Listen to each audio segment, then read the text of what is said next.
the nicest interior on a car that money can buy, point blank. Like when we were looking into getting this thing, we looked at. Oh, you've seen this. Oh, jeez. Oh, man. Dude, it's gonna get better. It's gonna get better. Oh, that's gonna be a rebuilt title for sure. I literally was like, just in my living room, I'm like.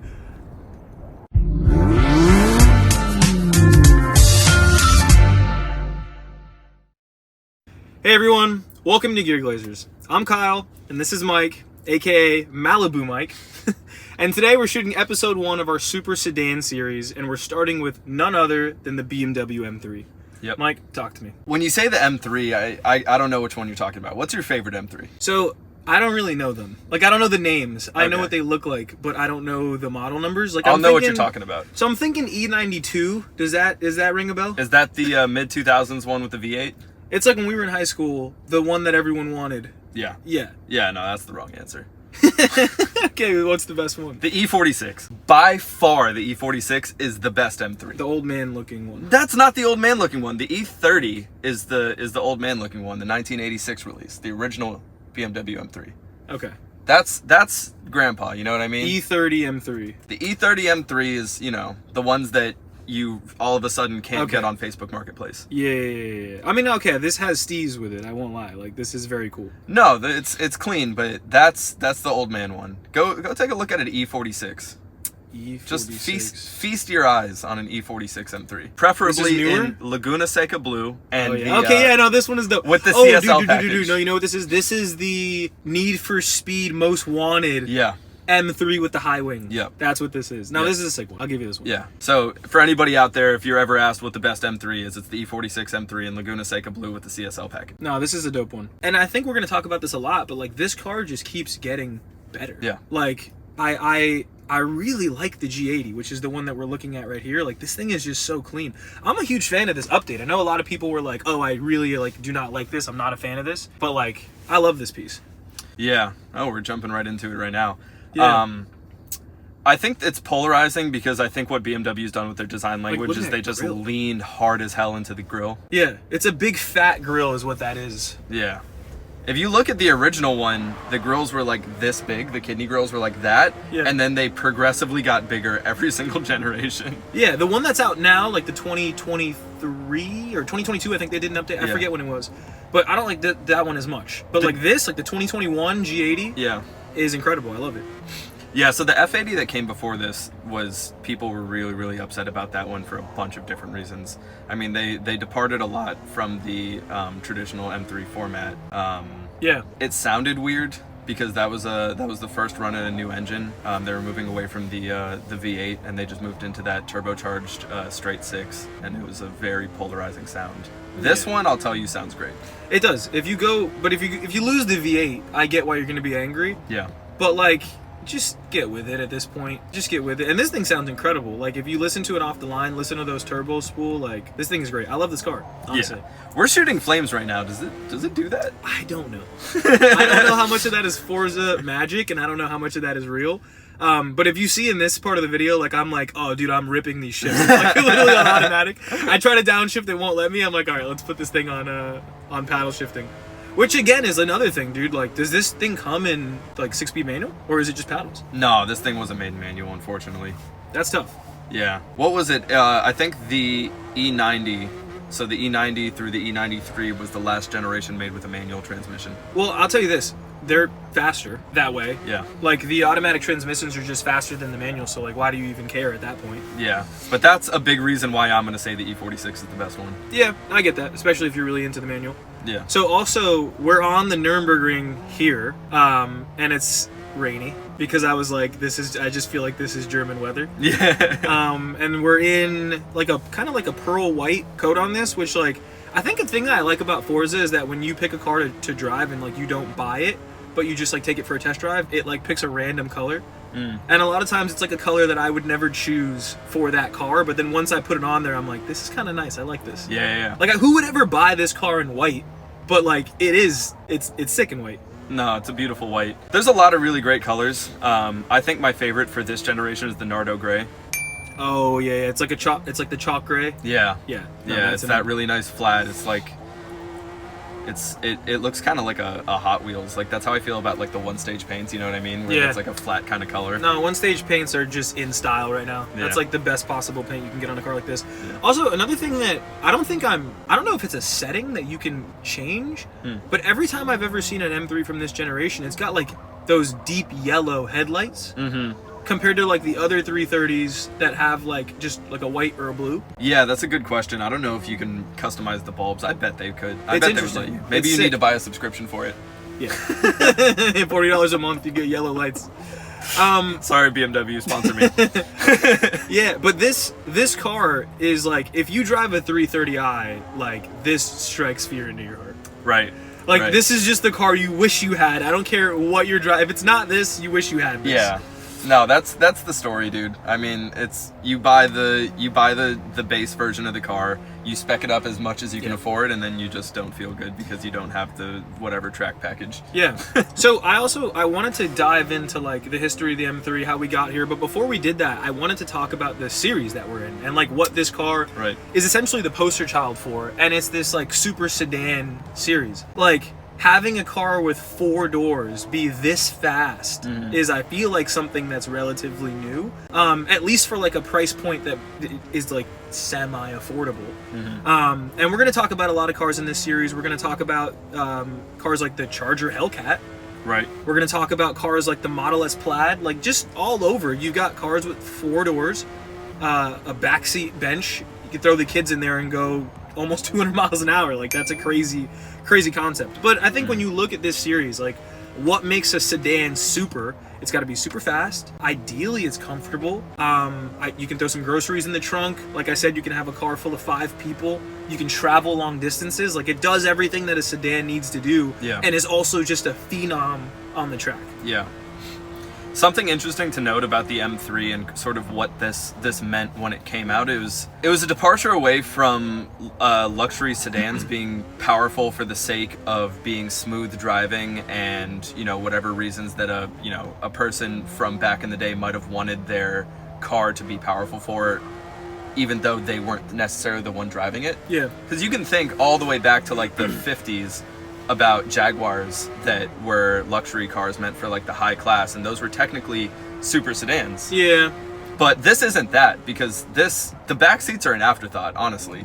Like a normal sized human being can't fit in the back of these things. This thing is a sedan, it's powerful, but it's meant for the driver to actually enjoy it. Definitely. Also, a part of this is like, I was filming this game footage, which we'll talk about like the rig that we have and that we use to film this, but it's obviously the new Forza Motorsports. Like I think G29 is the Xbox one. I gotta look it up, but we've got one of those rigs on just a Series X, and this thing puts out 4K video. It's amazing to drive. But like I was so curious like how much better I'm gonna get as we do this. Like this podcast. Are you just watching yourself drive? Dude, it's rough. Like my lines are terrible. I'm like, oh no, dude, someone's gonna hop on here and be like, this guy can't drive. Also, there's some blunders in here. So when you see them, you're just gonna be like, okay, but we'll get better with this like as we go on. Yeah, that's hilarious. But yeah. So with that said, history of the M3. Let's talk a little bit about that. I think that like is an important segment for this. Yeah. Also, just destroy my my front splitter. Like right there, $10,000 worth of damage going off the track. Oh man. But we have the rewind button in Forza, and as you'll see later, we're gonna need that. But yeah, history of the M3. So, I mean, we should link in the descriptions the Doughnut Media video. They did a really good video on the M3. We should link in the description the Hagerty video. Yeah. Really good video. Like, this is just one of the most popular cars ever. So there's lots of like docu-series already on it, so we don't have to touch too much on that. But this came from competition with Mercedes, which I feel like isn't new for these two brands. We haven't talked about the car that we're in at all. I mean, we're going to touch on that many times, but we're in the Maybach GLS. In our opinion, the nicest interior on a car that money can buy, point blank. Like when we were looking into getting this thing, we looked at, you've seen it. Oh, jeez.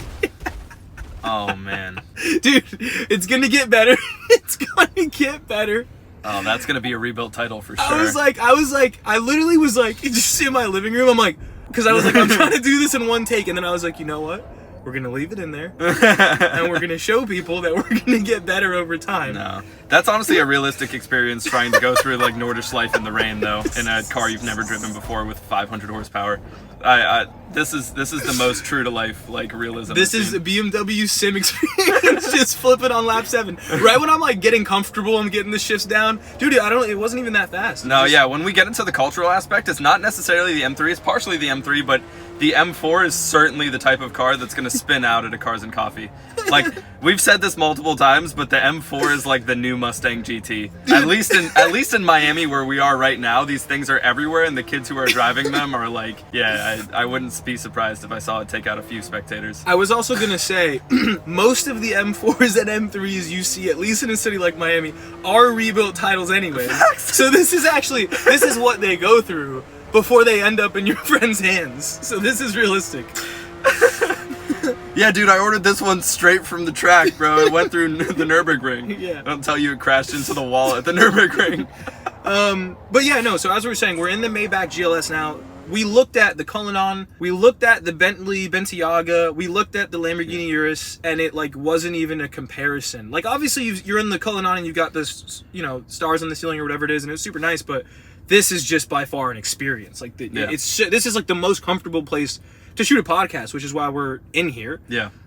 Especially with the executive package where you see instead of the bench seat here, we have 2 separate seats and enough leg room that we couldn't even get it in the camera frame. Incredible. And we can put some footage up, like it's chalk gray, like the exterior, the rims are insane. But we'll get to that. We'll do an episode on this. I just wanted to touch on the studio that we're using. Yeah.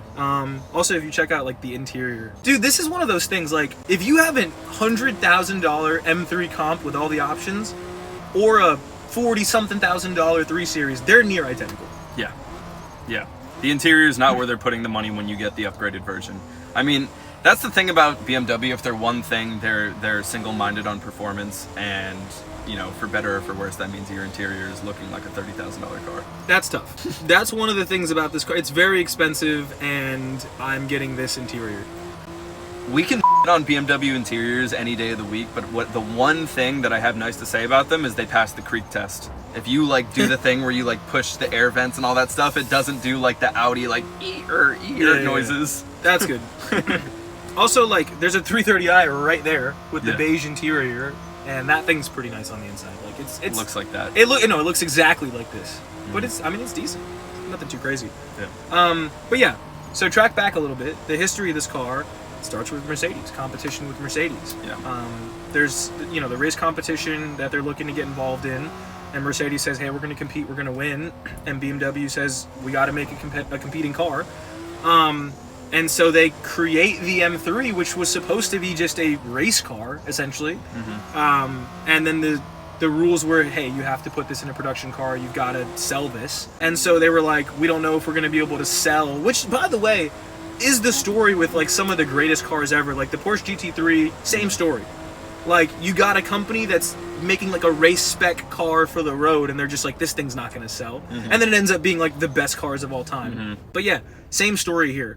And so that's kind of how we got the first M3. We got Mercedes' thing for that. Yeah, they kind of kept that vibe too. Oh, is Maybach talking to us again? Yeah, she's okay. All right, we'll get back to it. They kept that vibe. I mean, these cars they have a very their existence is invariably tied to the Nürburgring. I mean, every single one of these cars is tested on that track. The times have gone up, for each generation, and each model update have done, progressively better on the track. And it's just one of those things that they're tracking, that's really important to them. And it's always been up there in its class in terms of putting down great lap times. Which I don't know. I just don't know if I can say how cool they were, because I just wasn't alive back then. It's so tough to go back to a car that's 30 years old and try and figure out if it was cool at that time. Mm-hmm. I don't really know what the styling was. But we talked about it, it looks cool.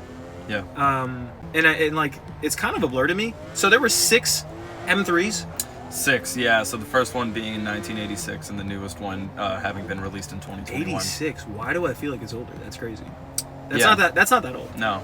Okay, I thought it was older. So that's really not that crazy. Yeah.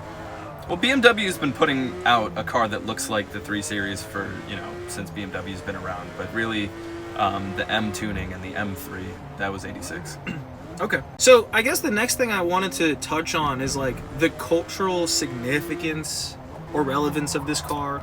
Like when we were in high school, this was about the coolest car you could have. Yeah. And like it's gotten, like no offense to anyone that owns this car, it's amazing, like I love it, but it's gotten a little watered down. Sure. Like it was somehow the people are buying more of these than they were when we were growing up, and this was like the coolest car at that point. Yeah. Why do you think that is? I don't know. Like, I know exactly what you're talking about, and if you ask me, I have a bunch of things, but I'm like, I kind of have like a stodgy old person opinion on why cars aren't as good as they used to be. Yeah. But I don't think that necessarily is important to the M3 and its place in its lineup. And it's not like it's necessarily been overtaken by other cars in its same class. So, like, we're gonna get to the JDM series, and we'll talk about like how some of these cars are just like legendary, and they've got like references in pop culture. I don't really know how this car did that. Like, yeah, it's been racing, and yeah, like, your rich friend's dad has one. But, like, aside from Need for Speed, like, I can't think of, like, this is not, like, in a Too Fast, Too Furious movie, unless it is, but even if it is, that's my point. It's not standing out to me. I don't really know how this became the coolest car. I mean, it's also, like, it's also not really, like, a sports car by heart. It's like a luxury car, essentially. Yeah. I think it comes down to just that whole phase of like the 80s all the way up to the mid 2000s where German engineering was considered some of the best quality you could buy. I think every single German company was just putting out the best car in its class for a long time. Yeah. And it got marketed to Americans in a way that hit just right in terms of, you know, perceived quality and it belonging to the elite, like it being a signifier of like elitism. Yeah, I think that makes sense. Like if you know, Joe next door got a Lexus, you got a BMW, you won. Yeah. Even though both those cars were putting out the same horsepower, similar luxury, you know, the closest in quality that you could find at different price points, the BMW was way more elite. Yeah, see, that is a little bit of an old opinion because today this car is like, it gives there's a different brand that if your friends have this car, you know what brand that is. It's a different brand that is behind this car today. No, yeah, it's Trevor Wallace. It's the Trevor Wallace BMW. Yeah. That's exactly what it is. I'm a professional day trader. Nah, yeah. That's exactly what this car is. It just conjures up like gigantic lease payments. It's like fake Rolexes, that kind of vibe. Yeah, definitely. Yeah. I will never financially recover from this kind of energy. Is what this car usually puts out. Okay, so before we go any farther, let's give this car our very first Glaze Score. Wow.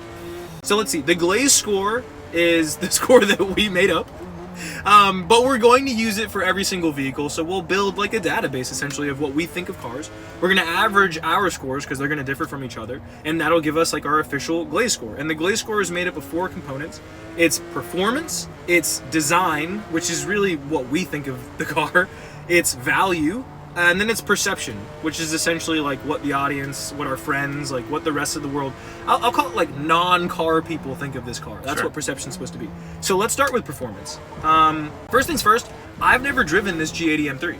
No, me neither. So I mean, we can see from some of the footage, and like obviously Forza Motorsports is like accurate in terms of like the cornering speeds and things like that. Yeah. But if anyone owns this car or has driven it, like I'd love to hear your thoughts on it. But we have driven the 330i, which I mean, like, of course, like that's not an M3 comp. But I'll tell you this, like the chassis is so stable. It's an extremely stable car. You're coming into, like on one of these corners on this track, you're coming into it at 135 miles an hour. Which is like, that's true sports car. That's true sports car speeds. Yeah. Which is insane. It's a 0 to 60 at 3.5, which is... That's fast. It's fast, it's not insane. It's not insane. It's not, like the M5 comp is significantly faster. I think it's like 2.9 or something like that. Yeah. So, I mean, in its range though, at $70,000, 3.5, what are you getting that is as practical as an M3 that's putting up performance like that? That might be the peak. It depends how you define practical. Yeah. But it's one of the best, for sure. The cornering is amazing. I mean, we gotta give it performance like out of all cars though. Not just out of super sedans. It's true. In its price range, that's tough because the C8 Corvette just comes right in there and just kind of murks it. If I give this thing a 7, is that like blasphemous? No, I think a 7 is fair because a 7 is like saying this is the standard, this is like the control group, and that's what the M3 has always been as far as performance is considered. I agree. Benchmark, boom. Okay. So performance is a 7. Design, we're gonna talk about the G80. We can talk about the M3 as a whole, but like really, let's talk about this one. This is the G80, right? Yeah. Okay. Dude, I really like this car. Dude, I hate this car. Dude, I think BMWs have done so much to like make themselves look more like Camrys. And Camrys have done a lot to make themselves It's Camrys making themselves look like M3s. Okay, That's what it is. All right, if Toyota has had enough time to like replicate your design, you got to figure something out. You know what I mean? That's true. That's true. Dude, I hate the big kidney grills. It seems like a design language for the sake of a design language. It's just like, it's that like, I don't want to be like the next guy. It's like, look at me, I'm not a Mercedes. It's working. Okay, so what's your design score? This is, I mean, it's a controversial design. Everyone knows that. Yeah. But like, what do you think? I have to put this car next to other things in its price range, and I'm gonna stick with German. I think there's other options that I like a lot more. I think a Cayman or a 918, they call it now, is way prettier. I think an AMG GT is a little more expensive, but is way cooler looking. Yeah, I mean, that's a whole different thing, but yeah. I actually like the M5 a lot more than I like the M3. And funny enough, It's true. It's a controversial opinion, but I like the 2 Series. So the M240i, I actually like that better than the M3. The M3 for me kind of lands in an area where it seems like a bit of a design compromise.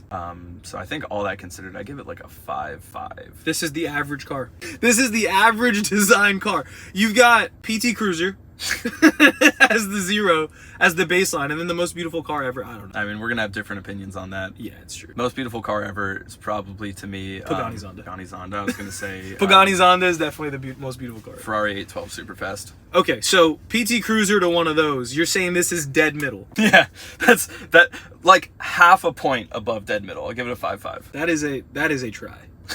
Honestly, that is a try. I think I'm gonna go. There's those Mitsubishi Outback taillights. Yeah. We were driving over here to film this episode, and there was a Mitsubishi Outlander or Outback. What is it? It's an Outlander. Oh yeah, Outlander. Yeah. Out something in front of us, and we're like, dude, is that the G80 M3 taillights? Like, I think those are identical taillights. Anyways, I think I'm gonna go. Dude, look at those massive, beefy brakes. Those multi-spoke wheels. 6.5. All right. Yeah, you're lower than I thought you were gonna be. I wanted to go 7, but I didn't want to get made fun of, so I went 6.5. But this is a cool car. Also, in person, it looks very different. Like, if you haven't seen one of these in person, you got to check it out. Like, it's gorgeous. Yeah. And like how wide it is. It's got real presence to it. I feel like the exhaust. I love those quad exhausts. Yeah, this is one of those cars that has the presence, so it's gonna look better in person than it does on film. Absolutely. Okay, so I'm 6.5, and you are 5.5. Yep. All right, value. I'm going a clean 7.5 on value. Like, again, this is the benchmark. That's what the M3 is for. It's good quality. It's not incredibly luxurious. It's great performance. It's not overdoing it. It just is a benchmark. Yeah, I'm gonna go 7. Yeah. I'm gonna go 7 on that. Yeah. So for the perception, we've talked to a couple people, gotten some opinions of what this car, I think the perceived value of it is. We're gonna have this conversation a lot when we talk about cars like this. It just looks like you're paying 80 grand and it looks like a 3 Series. Like, oh, nice 3 Series. Like, you know what I mean? And like, I don't know. You're getting a lot of points for driving a BMW 3 Series, but those points exponentially fall off for the other 40 grand you spent to get the performance package. Yeah, you pull up to your non-car friend and he's like, yeah, this is like, oh, my dad has this car and it's a 330 with a couple options on it. It's like, yeah, I don't know. I think so. And it's not a money thing. Like, you can go buy like a Lotus. Yeah. And your perceived value is like through the roof. Or honestly, we're going to argue about this a lot. But the new Supra, I will agree, it looks cooler than what it costs. Yeah. So that, like, but this is just, I mean, yeah, I'm gonna have to go like 4. That's low, actually. 4. Because remember, perceived value has to be relative to how expensive it is. Yeah. So it's like, this is a pretty expensive car, and like what it looks like compared to that. All right, I'll go 4 points. We're also like, once we take these scores, we're gonna finish the poll and We'll let you guys know what everybody else says, but that's what I'm going for. I think 4.5 is low. I get why you're going 4.5 because it's like, I hate how much extra money you have to spend beyond the 3 Series to like get like almost no value in terms of like perceived like coolness and what people think you did and spent to get that car. But I think the baseline for BMW is just higher than that. I'm gonna give it a 5. It's like okay, half a point higher. Half a point higher. I think that's fair. So yeah, with that said, that's the BMW M3. It's just the staple, really. I think it's like what our scores show. It's just like, you don't really want to do any thinking. You walk into a dealership and you buy this and you're good. Yeah. So, like, that's what this is for. I want to have fun driving a car. I want back seats. M3. I want it to be fast. I want it to look cool. I want it to handle great. I want to put groceries in it. What else do M3 people do? I don't know. You could throw the kids in there and go almost 200 miles an hour. Like, that's like 18 monitors in the back seats. Like, yeah. I don't know what else you do. But I want to pull over so I can make some day trades. Yeah. I'm gonna take a business calls. Oh, dude. You're talking a car to make business calls in? 10 out of 10. Yeah. Well, business. A car to make business calls in. But yeah, that's the BMW M3. Tune in for the rest of this series. It's going to be really cool. We're still figuring out what the Audi competitor to this. I think the Mercedes might be the E series, but we'll get there. And yeah, until next time, guys. Thanks for watching.